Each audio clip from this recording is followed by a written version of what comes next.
ഇതൊരു പെട്ടിക്കഥയാട്ടാ. ഈ പെട്ടി ചിലപ്പോൾ നിങ്ങൾ പഴയ തറവാട്ടിലൊക്കെ ഇതുപോലത്തെ പെട്ടികൾ നിങ്ങൾ കണ്ടിട്ടുണ്ടാവും. ഇതെൻ്റെ വീട്ടിലുണ്ടായിരുന്ന പെട്ടിയാട്ടാ. എൻ്റെ അമ്മയുടെ അപ്പൻ, അതായത് അപ്പാപ്പൻ്റെ അമ്മ ഉപയോഗിച്ചിരുന്ന ഡ്രസ്സൊക്കെ വയ്ക്കാനായിട്ട് ഉപയോഗിച്ചിരുന്നൊരു പെട്ടിയാണിത്. അതാണെങ്കിൽ പഴയ ഒരു പെട്ടിയാണ്. അതിൻ്റെ അടിയിൽ ഓട്ടയൊക്കെ ഉണ്ട്, അത് ഞാൻ നിങ്ങളെ കാണിക്കുന്നില്ല.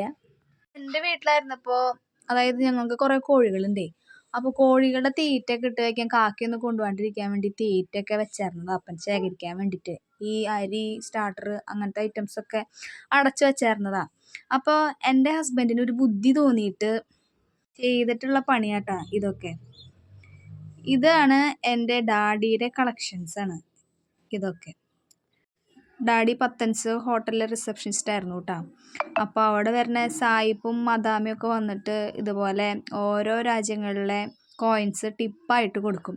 അങ്ങനെ എൻ്റെ ഡാഡി ശേഖരിച്ച് വെച്ചിട്ടുള്ളതാണ് കേട്ടോ ഈ കാണുന്ന കോയിൻസൊക്കെ. ഇതൊക്കെ ബ്രസീലിലെ കോയിനാണ്. അത് എത്ര ഡോളറാണെന്നോ എന്താണെന്നോ ഒന്നും എനിക്കറിയില്ല കേട്ടോ.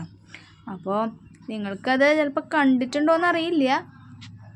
ഇതവിടെ ഗ്ലാസ്സിൽ അടിയിൽ വെച്ചേക്കണ കാരണം കൊണ്ട്, സെറ്റ് ചെയ്ത് വെച്ചേക്കണ കാരണം കൊണ്ട് അത് അതിൻ്റെ നെയിം എഴുതിയിട്ടുള്ള ഭാഗം ഇങ്ങനെ കാണില്ല. അത് ശ്രീലങ്കയിലത്തെ ഒരു കോയിനാണ് കേട്ടോ.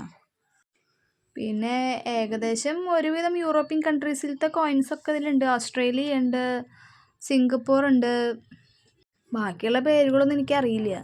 പിന്നെ ഇതിൻ്റെ അപ്പുറവശമാണ് ഇതിൽ സെറ്റ് ചെയ്ത് വെച്ചേക്കണത്. പിന്നെ ചിലത് പെട്ടി തുറക്കുമ്പോൾ അത് അങ്ങോട്ടും ഇങ്ങോട്ടും നീങ്ങിപ്പോട്ടാ. ഈ കോയിനൊക്കെ ഇട്ട് വെച്ചിരിക്കുന്നത് ഒരു ചെപ്പിലായിരുന്നു കേട്ടോ. അപ്പം അങ്ങനെ ഈ ചെപ്പിലിരിക്കേണ്ടതല്ല ഈ കോയിൻസ്. ആൾക്കാർ കാണട്ടെ എന്ന് വിചാരിച്ചിട്ട് എൻ്റെ ഹസ്ബൻഡിൻ്റെ പണിയാട്ടോ ഇതൊക്കെ.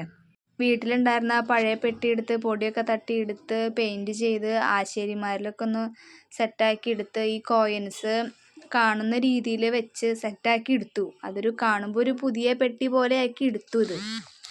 അപ്പോൾ ഇതുപോലെയൊക്കെ സെറ്റ് ചെയ്ത് വെച്ച് കാണുമ്പോൾ ആരെങ്കിലും വീട്ടിലൊക്കെ വരുമ്പോൾ പെട്ടെന്ന് കണ്ണിൽ ആകർഷിക്കുന്നതാണ് ഈ കോയിൻ.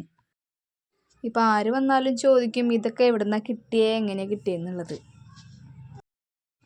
അപ്പോൾ ഡാഡിക്ക് അപ്പോൾ ഇങ്ങനൊരു കളക്ഷനും കൂടി ഉണ്ടായിരുന്നു. ഡാഡി മരിച്ചു പോയിട്ട് 3 വർഷം ആവണു കേട്ടോ. അപ്പോൾ ഡാഡിയുടെ ഓർമ്മയ്ക്ക് ഞങ്ങളിത് എല്ലാവരും കാണാൻ സെറ്റ് ചെയ്ത് വെച്ചു. നിങ്ങൾക്കിത് ഇഷ്ടമായെങ്കിൽ ഒന്ന് സപ്പോർട്ട് ചെയ്യണേ.